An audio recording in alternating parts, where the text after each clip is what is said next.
Hello and welcome to Follow Everton. It's if you're in the UK, a very late good evening. In the US, good early evening, and in Australia and other places in Asia, I think it's good early morning or mid morning. Anyway, I wasn't able to join in a bit earlier with some of the pre-match, post-match content for Newcastle, so I thought I would add my 10 cents to some of the big things that we noticed. And although it wasn't an excellent performance, nicking a point away at Newcastle was fantastic.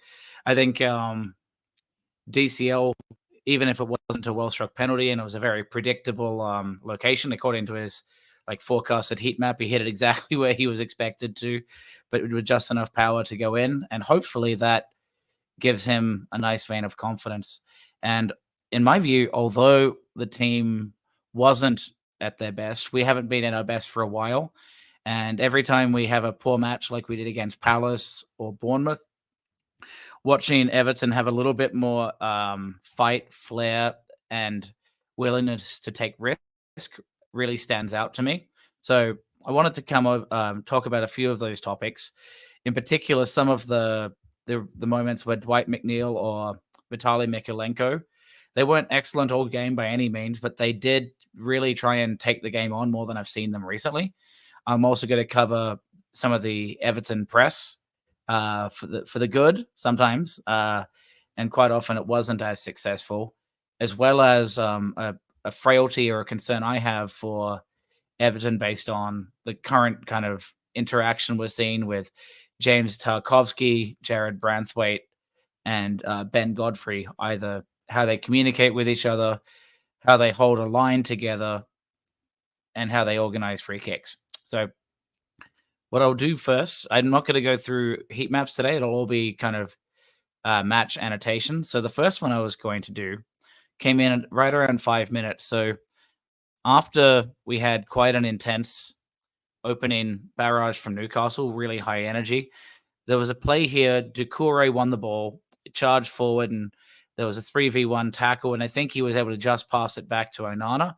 So what I wanted to show here, and I'll put my net face out of the way, there's in scenarios like this where we are quickly migrating the ball forward, it was quite interesting how quickly we actually do have a lot of space in our squad if we wanted to on the pitch to go forward with.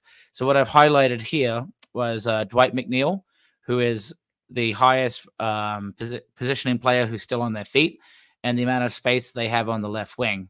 But what Onana does, unfortunately, is he decides, for whatever reason, I think it has to be tactics, that he didn't think that was a worthwhile maneuver based on the 5 Newcastle players and a McNeil and a Gay on that left side.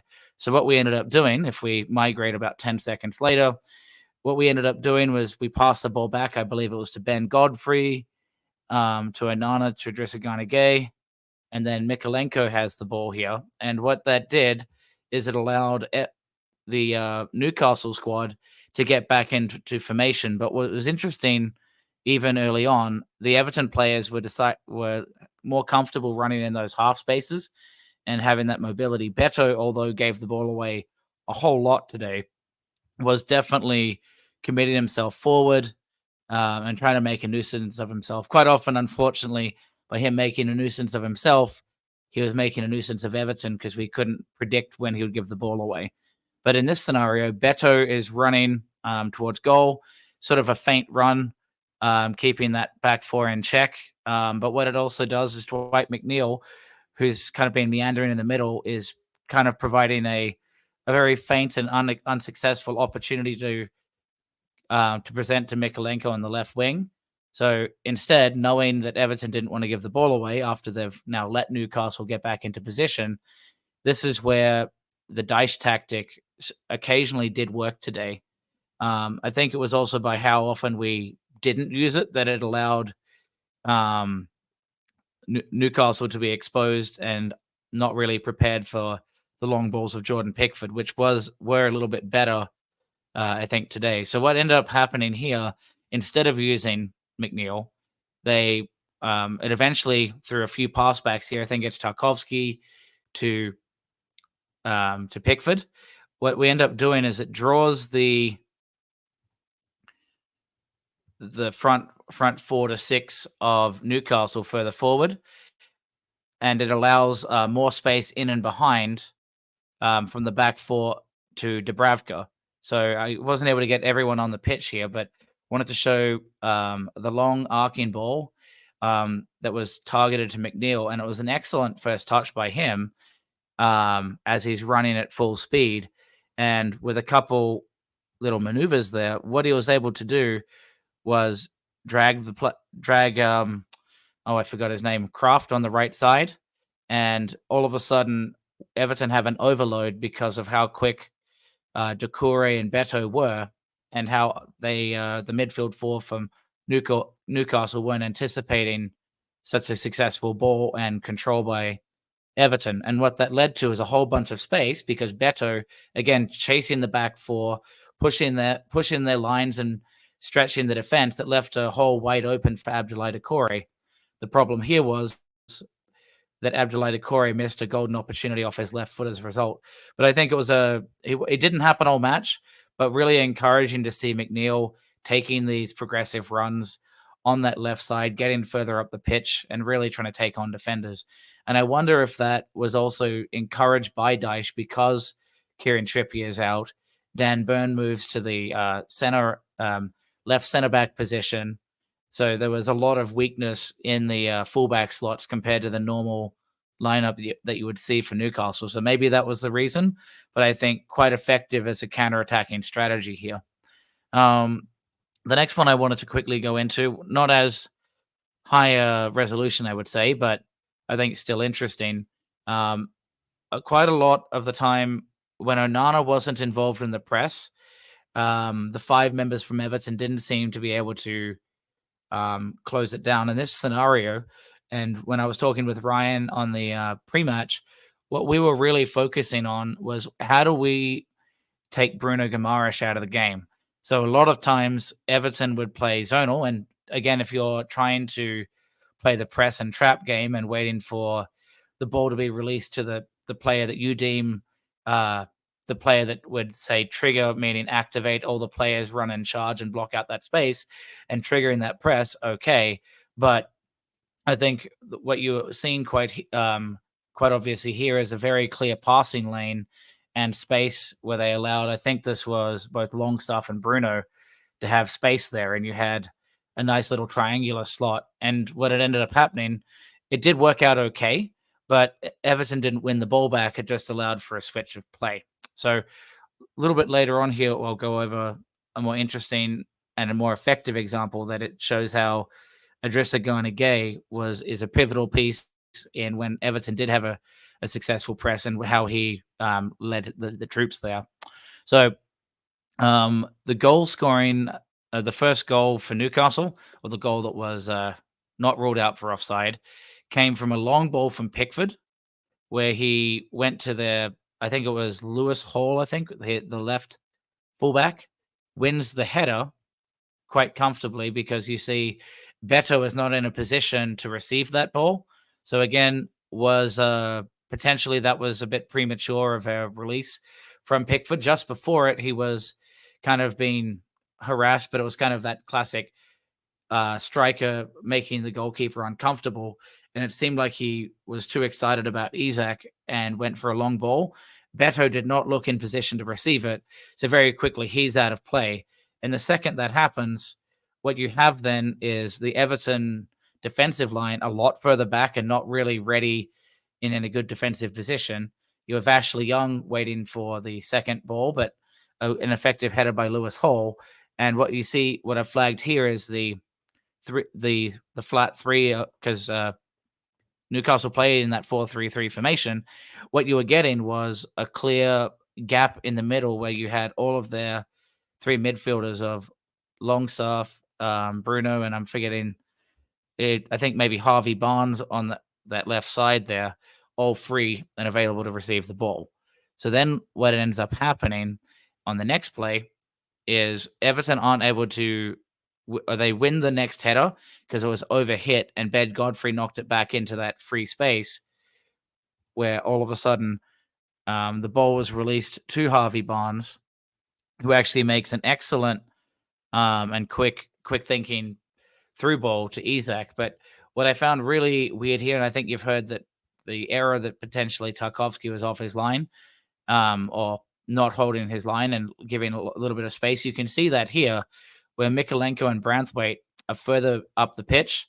But because Tarkovsky was now kind of between a rock and a hard place, where he realized if he ran forward, there was a good chance he would not time his run effectively. So he was trying to hold his position and tracking with Isak. But what that allowed is Isak's quick pace, which outpaced Branthwaite in this scenario, for him to get a step between them. And there was a nice gap right in there in goal. And Isak is in excellent form. So this isn't solely an Everton mistake. It's certainly a structural challenge of why wasn't Tarkovsky more progressed, or the alternate situation, why weren't Branthwaite and Mikolenko playing deeper, knowing that if Isak is so fast, let's play a lower defensive line to not give that gap over. But either way, Isak is really quick of foot, had a lot of confidence and went through Tarkovsky and Branthwaite, and had an excellent strike to put them one goal up. So Isak was in top form, and unfortunately, we really struggled to handle him today. And there's some other examples that I'll go through later where it really shows his situational awareness to expose Everton's defensive structure really hurt us today. So the next one I wanted to look at was around 30 minutes. So this was an example where Everton's press was actually more effective.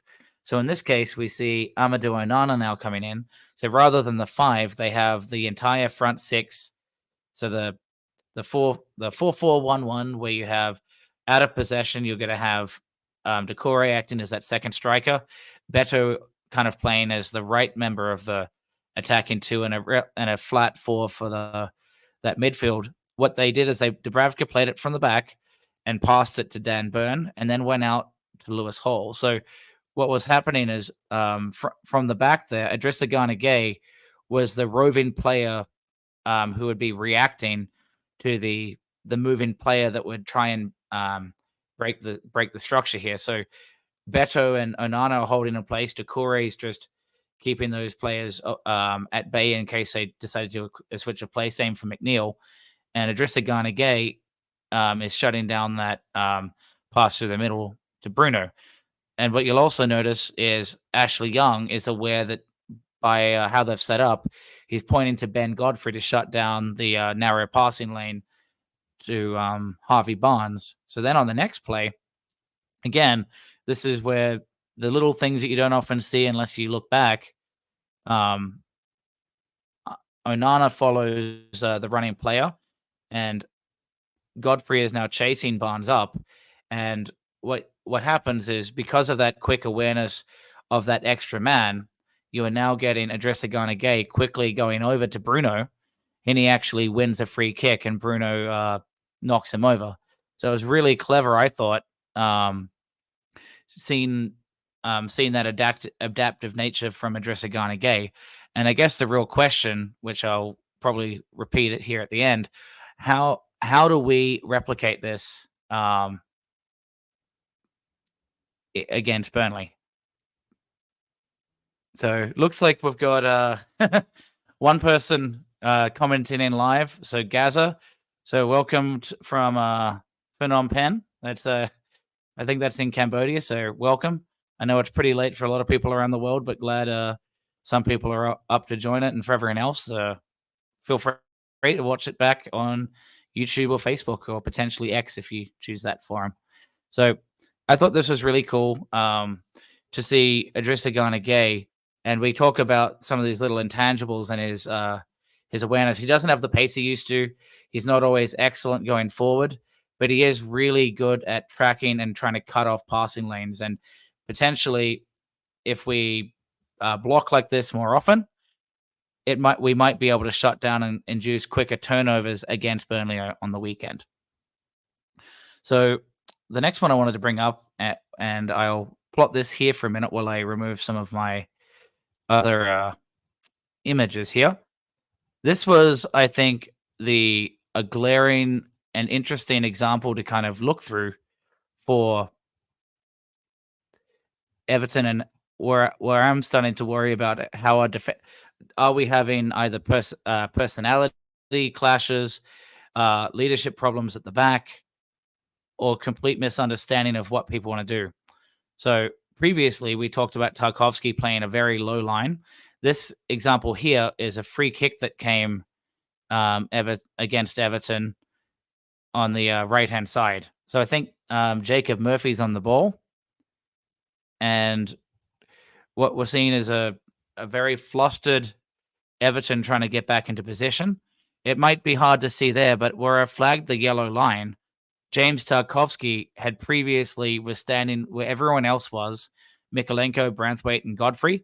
He then walked a few feet forward, started yelling at everyone to move up. Mikalenko pops his head up, looking kind of confused. At the moment, Branthwaite is trying to keep an eye on Isaac and also keep an eye on the ball to try and plan his run there. And Godfrey is also on that other line, keeping an eye on the ball. So what was really then quite frustrating or surprising to me was what was going on here. So let me get this. It's removing itself from the back of the.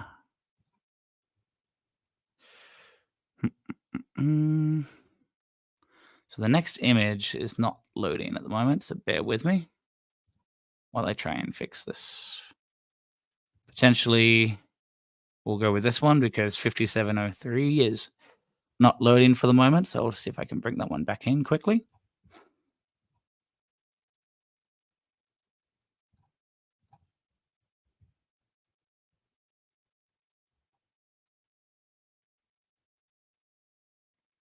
Okay, so there we go.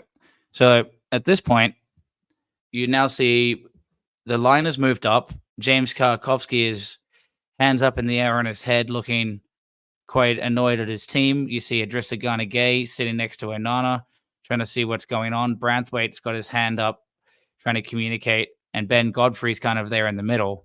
Mikalenko, again, is keeping an eye on the ball. But what no one is doing now, as they migrated up to this new higher line, no one is watching Isaac. And Isaac is very aware of how distracted and busy they are communicating their line with each other at this point. So what then happens on the next piece, we now have Ben Godfrey noticing that Isaac is behind the line, has his hand up and is screaming for someone to go mark Isaac. And you see that where a flag there is that space behind Idrissa Gana Gay and Dwight McNeil, who are just blocking position. And everyone else is relatively flat-footed. Mikalenko may have just started to notice and hear Ben Godfrey, but he's still looking at the ball. So then the next slide is where, unfortunately, the scenario happens where they pass it down that lane. Mikalenko can't react fast enough, and similarly, the defensive line for Everton is unreactive. Seems surprised at a quick pass from Jacob Murphy to Isaac, and they have Dan Burn, and I forgot, maybe it was Harvey Barnes, busting a gut to get right by the penalty spot, and then it was an easy tap in for Dan Burn. But you know what? It really was lucky for us that Isaac just timed his run because offside there, because if they'd scored at that point, that match was over. And the fact that it was overturned by VAR was the correct decision. And what it led to is a momentum shift right at that point, because then we brought on a whole bunch of new players. James Garner came on. Who else did we bring on? I think we brought on DCL as well as Andre Gomez. We had James Garner and DCL coming on. So we talked about Ramadan. We talked about they had that break right at sunset when it was dark enough. But really, what I think was happening at this point, Everton weren't doing terribly, but they weren't consistently creating enough spaces. But this game overall was a really exciting fixture because it was very back and forth, and that Premier League standard that we want to see, where it's end to end football. To say Everton were good enough the entire time to do that, well, they weren't. There were a lot of times, funny enough, that there was just long balls over the top, and it would go straight to the opposition. And interestingly enough, Branthwaite was quite involved in that period at doing a lot of those passes. So what I'm going to look at next is now that we have a new set of players on the pitch. What I wanted to address here and highlight is all the players that are all passing and moving throughout this period. And when I talked about McNeil having a little bit more engagement and wing play and create Mikalenko, especially after he had that save off the line, his confidence seemed to skyrocket. At the beginning, he was struggling to take on Jacob Murphy. Partly, I think it was because of a lot of turnovers and Mikalenko was pressing forward and the ball was being turned over. So potentially having the likes of Andre Gomez and DCL to hold the ball gave Mikalenko the ability to take more risks and not be exposed on turnovers as much.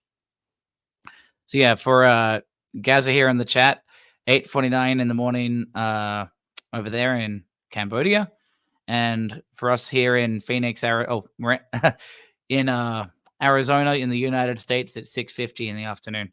So what this was here was a really interesting scenario where Mikalenko was the start of the build-up play, but I have that dashed arrow for where he eventually is going to run.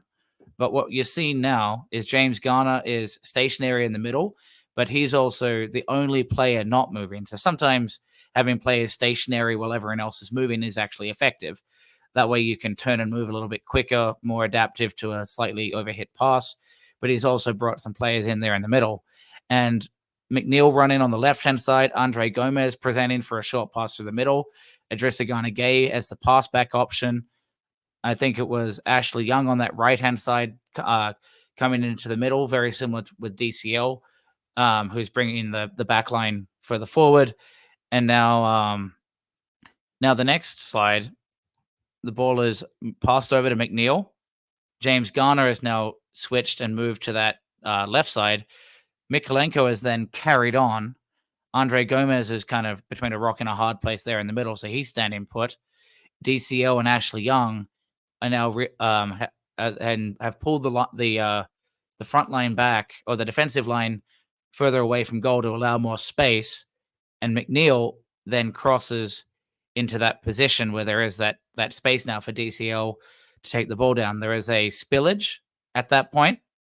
And then what we have that I thought was a really, impressive might be a bit of a strong word, but we're talking the peak Mikalenko of earlier this year when he scored a few goals. He was he would not end the play after his pass. He would charge through the middle, and I think be quite an effective asset in the box if he committed to his runs. So in this case, after McNeil made the cross, DCL wins the header off Dan Burn, and Fabian Shaw is very quick to realize and almost let it slip there. But Mikalenko was in on goal, and I think could easily have scored in that scenario. I know we say no one for Everton can score at the moment, but the way Mikalenko was playing at that period, I really wouldn't have put it past him. And he was very aware of that that little bit of space, and DCL effectively knocked it back. So I think that was the last slide I had. So in short, it wasn't an excellent game for Everton by any means, but it was a much more passionate performance. We took risks that I was screaming we weren't. We were having off the ball movement. We tried to play it through the channels. We were a little bit more dynamic in how we brought the ball forward, but it went in waves. Sometimes we couldn't make a pass right to save ourselves, and we were just prone to counterattack. We struggled at times, as we said, defensively.